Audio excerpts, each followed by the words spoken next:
কাজ কেমন চলতেছে? ইমাম ভাই একটু থামেন না। এই যে সিয়াম ভাইয়া, একটু শুনেন না।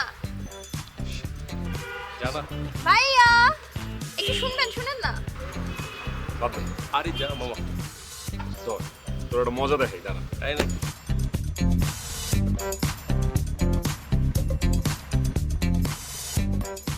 হেভি ফিল পাইলাম। তাই কেন? আমি তো জানতাম আপনি আমার কাছে আসবেন। আমি সত্যি সরি ভাইয়া। আসলে কি জানেন তো, আমার না আপনাকে আমার বিয়ের দাওয়াতটা নিজেই দেওয়া উচিত ছিল। যাক শোনেন, আগামী 7 তারিখে কিন্তু আমার বিয়ে, আপনাকে কিন্তু আসতেই হবে, বুঝছেন? আমার জামাই কিন্তু কোথায় থাকে জানেন? আমার হাজবেন্ড থাকে জার্মানিতে। ওই যে জামালপুরের পরের জার্মান, ইউরোপের একটা দেশ, চিনেছেন? 7 তারিখ? ও, তোমার তো বলাই হয় নাই। আমার বিয়ে তো 6 তারিখ। তোমার বিয়ের একদিন আগে। আমার বিয়ের পাত্রী পুরো এলাকার থেকে একটা বাছাই করছে।